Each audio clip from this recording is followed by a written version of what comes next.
Oke, bismillah. Assalamualaikum warahmatullahi wabarakatuh. Eudaimon itu sebenarnya kalau letter luck, daimon itu roh penunggu. Jadi eudaimonisme itu orang yang punya jin penunggu yang baik. Cuma terus daimon itu asosiasinya digeser menjadi jiwa. Jadi orang yang punya jiwa yang baik. Aliran ini memang secara umum ingin bilang bahwa kebahagiaan itu kuncinya ada di jiwa yang baik, bukan pada kesenangan yang didapat. Jadi tujuan hidup setiap manusia itu kebahagiaan, bukan kesenangan. Bedakanlah antara bahagia dan senang. Apalagi dan senang-senang. Karena di Indonesia konotasinya jauh antara senang dan senang-senang. Kita semua harus senang, tapi tidak harus kita semua senang-senang. Kalau senang-senang itu konotasinya sudah santai, sudah tidak serius, main-main. Nah, eudaimonia, ibu ngomong ya. Eudaimonisme itu aliran yang fokusnya adalah kebahagiaan sebagai hasil dari perilaku manusia yang ranahnya ada dalam jiwa. Itu eudaimonisme. Kita pelajari pelan-pelan ya, mulai dari tokohnya yang pertama. Tokoh paling awal itu Sokrates. Saya ingin nanti ada satu sesi khusus ngomong tentang Sokrates. Karena pikiran-pikiran orang ini nanti yang jadi dasar semua gaya berfilsafat dari era Yunani sampai era hari ini kontemporer. Entah itu kapan ya, nunggu moodnya aja. Kamu berdoalah semoga Allah membuka hati kita untuk ketemu Sokrates, yang bagi banyak kalangan dia ini mungkin nabi. Ya berarti kalau nabi berarti Sokrates alaihi salam. Ya kan nabi kan gitu dikasih alaihi salam. Oke, pikirannya banyak. Kita cuplik satu yang ada hubungannya sama kebahagiaan. Tadi saya bilang tujuan hidup manusia itu kebahagiaan. Itu dari Sokrates yang jelas. Cuma kebahagiaan itu tidak diperoleh dari senang-senang, tapi diperoleh dengan kita melakukan keutamaan, arate. Dan untuk tahu keutamaan, ya kita butuh pengetahuan yang benar. Jadi keutamaan itu hubungannya dengan pengetahuan yang benar. Berarti apa? Bahagia atau tidak, itu kuncinya adalah kita bisa mikir yang benar enggak. Kalau kita nggak bisa mikir secara benar, ya kita tidak akan bahagia. Katanya Sokrates, orang yang tahu kebenaran pasti dia bermoral. Dan orang yang bermoral pasti dia bahagia. Ini rentetannya agak panjang.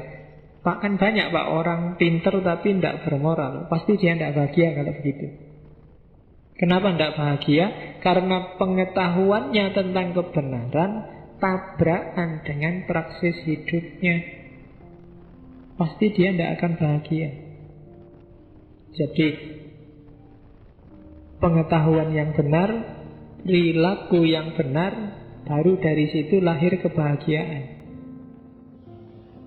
Tanpa pengetahuan yang benar, tidak mungkin perilaku jadi benar. Dan tanpa perilaku yang benar, tidak mungkin nanti ada kebahagiaan.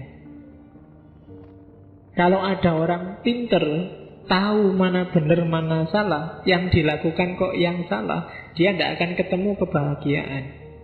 Karena hidupnya sendiri sudah paradok. Sekaya apapun orang, kalau itu hasil korupsi, jangan mimpi dia bisa tentram, tenang, bahagia.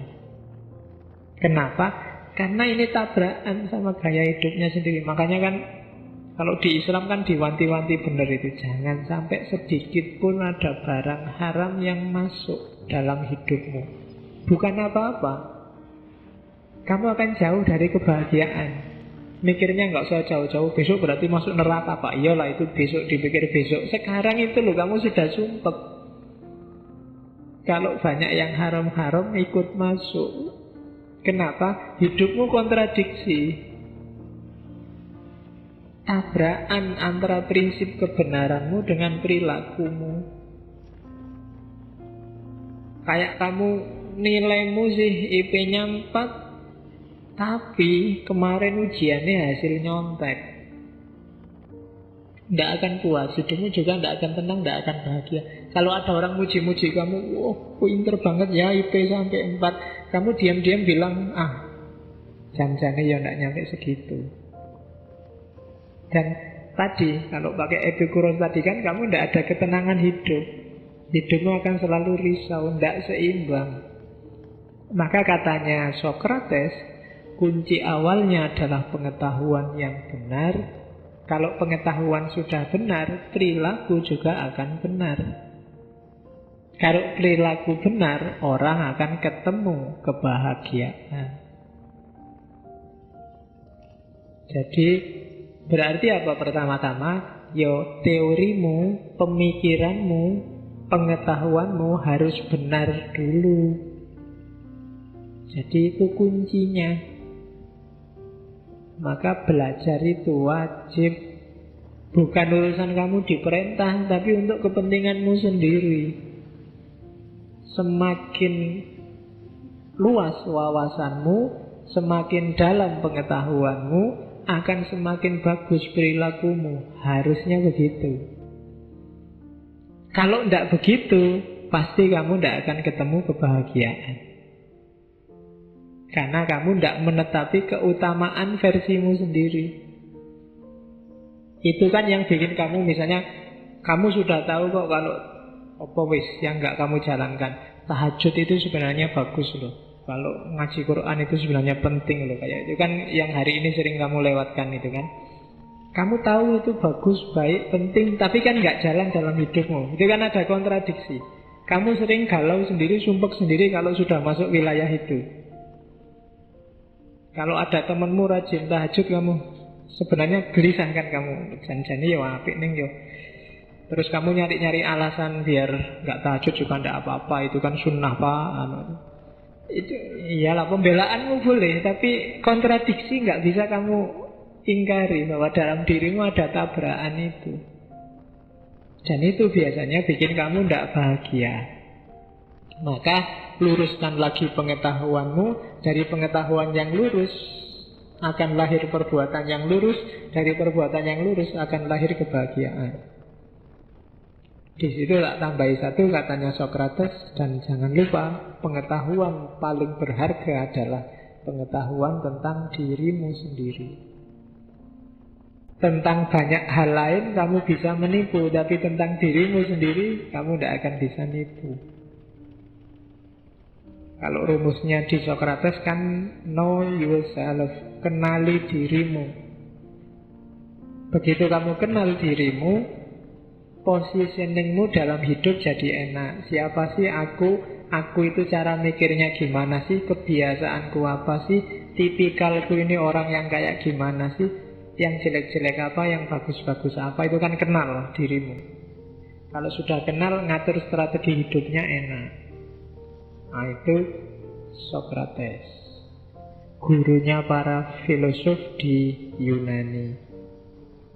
Beberapa peneliti menyebut sebenarnya namanya Sokrates beberapa kali disebut dalam Al-Quran, cuma tidak dengan kalimat Sokrates mestinya. Karena yang hafal Quran nggak ada Pak nama Sokrates di Quran. Oke, ada kalimat bagus yang saya ambil dari dialognya Plato dari Sokrates. Katanya Sokrates, makanan enak, baju indah, dan segala kemewahan, itulah yang kamu sebut kebahagiaan. Namun, katanya Sokrates, aku percaya suatu keadaan di mana orang tidak mengharapkan apapun adalah kebahagiaan tertinggi. Jadi, katanya Sokrates, kalau kamu merasa itu kan tidak mengharapkan apapun, itu berarti apa? Kamu menerima hidupmu apa adanya total 100%. Dan kamu akan jadi orang paling bahagia. Punya uang 1.000 dan kamu terima, bersyukur, rela, itu lebih bahagia daripada punya uang cuma 500 dan tidak bersyukur. Iya, lo ini kenapa kok ketawa? Kurang tinggi, kebalik contohnya. Ya intinya menerima dirimu apa adanya deh sekarang. Berarti apa? Tidak punya keinginan-keinginan, nggak punya. Coba dulu aku tinggi besar. Wah, coba aku rotok putih sedikit, mesti ganteng. Coba rambutku jangan kurul-kurul gini, rotoan. Coba, itu kan keinginan-keinginan banyak. Semakin kamu semacam ini, kamu tidak akan bahagia. Coba duitku banyak, mau beli baju yang model itu, mau makan di sana, mau punya rumah yang tingkat 3. Semakin ini masih banyak di kepalamu, semakin jauh kebahagiaan.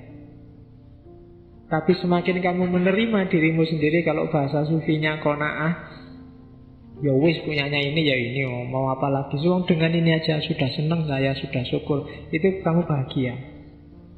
Itu teorinya Sokrates. Ya sebenarnya di Quran ayatnya banyak, cuma kalau ayat Quran kan bagi kamu sangat biasa.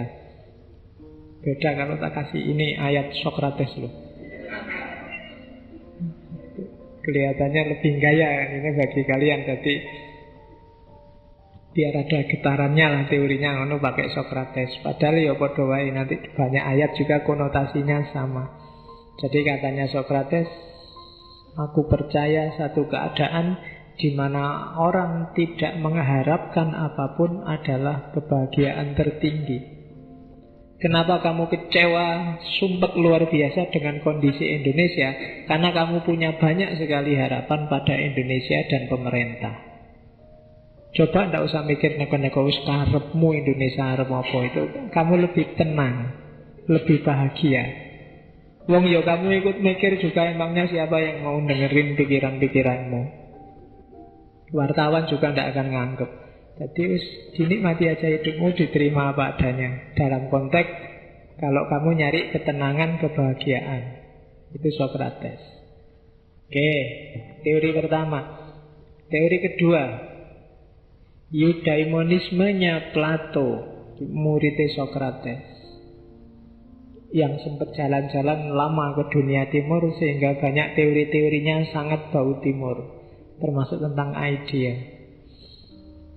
Dia jalan-jalan di timur waktu dia galau setelah gurunya dieksekusi, dihukum mati.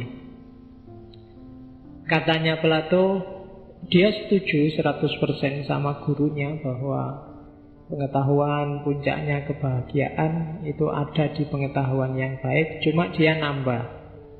Kondisi bahagia itu kondisi seimbang dari 3 unsur jiwa, yaitu akal, spirit, dan nafsu.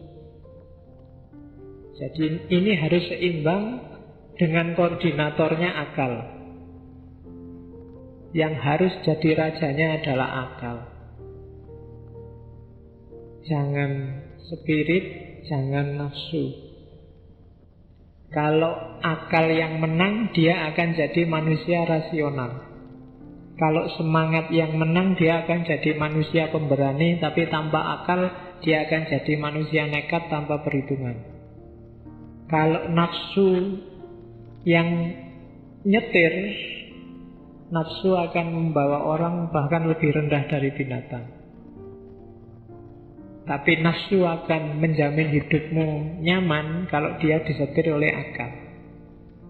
Jadi katanya Plato, perhatikan 3 hal: spirit atau semangat, nafsu, dan akal. Rajanya harus akal. Ketika akal jadi rajanya, kamu bisa memperoleh kebahagiaan tertinggi tadi yang diteorikan oleh Sokrates. Oke, jadi simpelnya itu.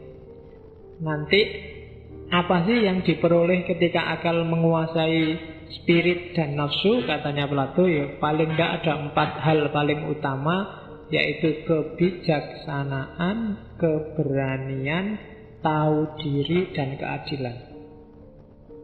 Ini 4 karakter paling utama. Kalau kalian punya ini, itu sebenarnya kalian manusia yang utama. Yang pertama kebijaksanaan. Yang satu ini aja beratnya luar biasa. Kita ngaji bolak-balik ya sih bingung. Kebijaksanaan. Meskipun sudah kata ini kita apalkan begitu kita ngapalin Pancasila. Sila ke-4, kerakyatan yang dipimpin oleh hikmat kebijaksanaan. Itu sangat filosofis. Hikmah itu kan filsafat. Jadi hikmah kebijaksanaan. Jadi kalau kamu sudah punya kebijaksanaan, hidupmu akan ringan. Yang kedua apa? Keberanian. Semangat, spirit. Harus ada apinya. Jangan sampai kamu hidupmu melempem, apalagi masih muda. Harus ada semangat, tapi semangat yang rasional. Kalau nggak rasional, semangatnya jadi marah-marah, ngamuk-ngamuk, nggak terima, nuntut. Kan sering itu yang terjadi. Tapi harus punya keberanian.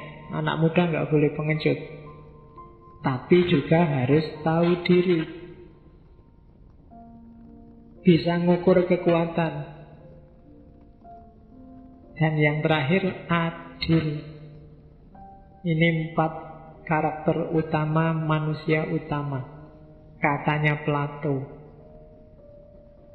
Ya udah, menjadi Plato nambahi teori gurunya untuk bahagia, seimbangkan akal, semangat, dan nafsu. Akal tadi sudah disebut oleh Sokrates, ditambahi 2 oleh Plato, semangat dan nafsu. Orang hidup harus ada gairah untuk berkembang, gairah untuk selalu lebih baik. Dan yang terakhir, jangan dilupakan, nafsu juga harus dipenuhi. Jangan tidak kawin, jangan tidak makan, jangan tidak minum. Dipenuhi tapi dikendalikan oleh akal. Kawin itu bagus, tapi kawan kawin itu jelek. Itu nafsu. Ya kan, makan itu bagus, tapi makan bolak-balik makan itu jelek. Jadi rajanya hidup itu harus akal kalau di Plato. Makanya yang layak jadi presiden itu kalau menurut Plato kan raja filosof, king philosophers. Kenapa? Karena filosof ini menjalankan fungsinya akal. Jangan semua jadi politikus. Kalau semua jadi politikus, negara rusak. Puncaknya harus filosof. Karena filosof punya kualitas kebijaksanaan, keberanian, tahu diri, dan keadilan.